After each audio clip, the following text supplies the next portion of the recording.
సన్యాసం తీసుకొని అందరూ ఎక్కడో కాశీలో అని చెప్పి గంగలో మునిగి అక్కడే ఉండిపోమని చెప్పడం లేదు. మీరు ఏ ఆశ్రమ ధర్మంలో ఉన్నారో అదే ఆశ్రమ ధర్మంలో మీ యొక్క సాధన చేస్తూ మీ యొక్క ధర్మం శాస్త్రపరంగా ఏ ఏ ధర్మాలైతే మనకు విధించబడి ఉన్నాయో ఆ ధర్మాలని పాటిస్తూనే మనం ముక్తి వైపు సాధన చేయాలి అని భగవద్గీత చెప్తూ ఉంది. కాబట్టి ఈ విషయాలను అర్థం చేసుకోవాలి. ఈ యొక్క ప్రాపంచిక విషయాల కోసం అయితే ఇది ఒకటే అవసరం లేదు. మనం ఏంటో ఇంకా ఉదాహరణ సాధన అంటే మనందరికీ తెలుసు. మనం ఎల్కేజీ పిల్లవాడిని చదివించేటప్పుడు మనం అర్థం చేసుకోవాలి. మనం ఎంత కష్టమైన రాత్రి 1 గంటల వరకు తల్లి పిల్లవాడిని హోంవర్క్ చేయించడానికి సిద్ధపడుతున్న తల్లి లేదా పురుషుడు అతను తన జీవితంలో తను ఉద్ధరించుకోవడానికి చేయాల్సిన సాధన ఎంత కఠినంగా ఉంటుంది, ఎంత చేయాలో మనం అర్థం చేసుకోవడానికి చెప్పాలి. ఉదాహరణ చెప్తారు, అయ్యా నేను చాలా ఇంకా 45 ఏళ్ళ వయసు వచ్చింది, అరే ఇంకా నేను చేయగలిగింది, ఇంకా లేట్గా నాకు వచ్చింది ఏమిటి, జ్ఞానం వచ్చింది, తెలుసుకోవాలని ఆలోచించింది అంటున్నారు. బెటర్ లేట్ కానీ ఎవరైనా అందరికీ బాగా తెలుసు. వాళ్ళ టాలెంట్ని ప్రదర్శించారు. ఇది చాలా చాలా సంతోషకరమైన విషయం. ప్లస్ మన జడ్జిగా చెప్పినట్టు భగవద్గీత చదవాలి, మీరు అందరి చేత చదివించాలి, మీరు నేర్చుకోవాలి. సో చదవడం వల్ల ఏంటి లాభం అంటే మనలో పరివర్తన రావాలి, మనం రోల్ మోడల్గా ఉండాలి వేరే వాళ్ళకి. సో కాబట్టి అందులో కొన్ని శ్లోకాలు ఉన్నాయి. ఫర్ ఎగ్జాంపుల్ ఉద్ధరే ఆత్మానం అవసరాలే ఆత్మగా భక్తులు బంధు ఆత్మ విప్రాత్మనం అంటే సాచడం control of mind is very difficult కదా. భక్తులు డాక్టర్ సురేష్ బాబు సార్ గారు ఈ కార్యక్రమానికి ఇచ్చేసినటువంటి సభ్యులు అందరికీ నా యొక్క నమస్కారాలు. అదేవిధంగా ఈ కార్యక్రమానికి ఎందుకంటే ఇక్కడ మనం దైవం గురించి మాట్లాడుకుంటున్నాం, దైవం గురించి స్మరణ చేసుకుంటున్నాం. మరి ఇటువంటి కార్యక్రమంలో నాకు కూడా చోటు దక్కినందుకు చాలా ఆనందంగా అనిపిస్తుంది. మరి ఈ రోజుల్లో మనము మన భారతదేశం అనగానే మరి ఒక ప్రత్యేకమైనటువంటి సంస్కారము, దైవభూమి మన భారతదేశం. మరి ఇటువంటి దైవభూమి రోజు రోజుకు తన విలువను కోల్పోతుందేమో అని మనం ప్రశ్నించుకోవాల్సినటువంటి పరిస్థితి. మరి ఎందుకు చెప్పాల్సి వస్తుందంటే ఈరోజు చాలామంది ఆలయాలకు వెళ్ళినా మరి పూజా కార్యక్రమాల్లో పాల్గొన్న ఎంతసేపు కూడా కోరికల మీదనే మనం యొక్క దైవ సన్నిధికి దగ్గరవుతున్నాం. అంతే తప్ప మరి కోటాను కోట్ల జన్మల్లో ఉత్తమమైనటువంటి జన్మ మానవ జన్మ. మరి ఈ జన్మ దేనికి సార్థకం కావాలంటే నిష్కల్మషంగా నిష్కామంగా మనం దేవుడికి చేరుకోవడానికి మాత్రమే ఈ యొక్క జన్మ ఉపయోగపడాలి.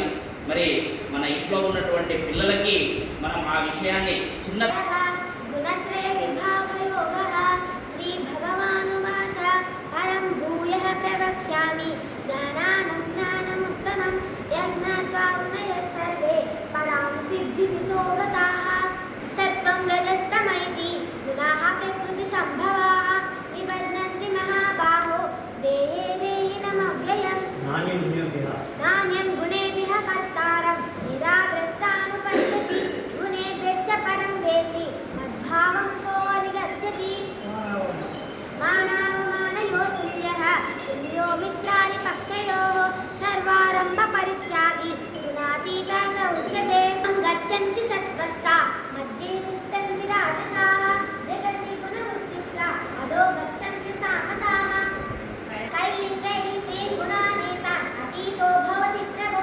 किमाचारः कथं चेतान् कीं गुणानतिवर्तते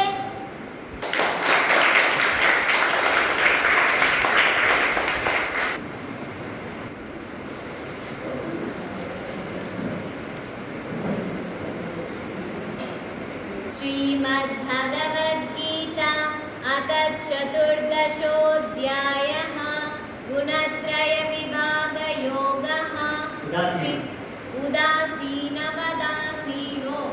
गुणैर्योऽन्यविचाल्यते गुणा वर्तन्त इत्येव योपतिष्ठति नेङ्गते ऊर्ध्वं गच्छन्ति सत्त्वस्थाः मध्ये तिष्ठन्ति राजसाः जगन्यगुणवृत्तिस्थाः अधो गच्छन्ति तामसाः यदा सत्त्वे प्रवृद्धे तु प्रलयं याति देहभृत् तदोत्थमविदान् लोकान् अमलान् प्रतिपद्यते तत्र सत्त्वं तत्र सत्त्वं निर्मलत्वात् प्रकाशमनमाययम्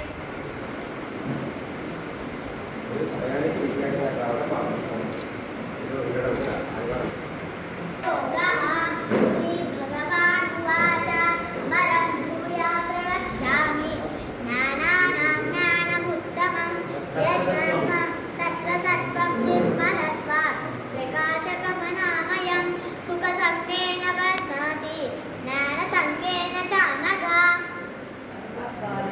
सर्वद्वारेषु देहे अस्मिन् प्रकाश उपजायते ज्ञानं निरागता विद्यात् विबुद्धं सत्त्वमित्युदात्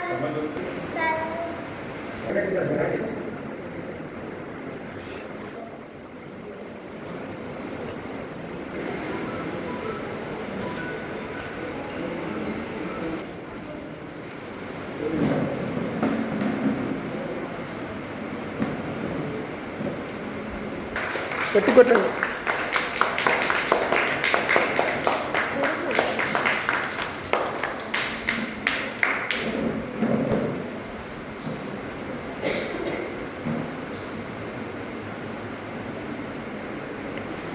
మీకందరికీ తెలుసు, మనం ఒక్కొక్క రూపాయి ఇంట్లో ఎంతో భక్తిగా హుండీలో వేసి అది తీసుకుపోయి హుండీలో వేస్తాం తిరుమలలో. కానీ తిరుమల నుంచి మనకు రావడం అనేది నిజంగా ఇది ఎంతమందో భక్తులు పుణ్యంగా వేసిన అమౌంట్ మనకి అది తక్కువ అని మనం అనుకోకూడదు. దాంట్లో ముందు ఎంతమంది భక్తులు అదే సార్, నేను అదే చెప్తున్నాను సార్, తక్కువ అని. సునీల్ కుమార్ గారు, విజయ బహుమతి.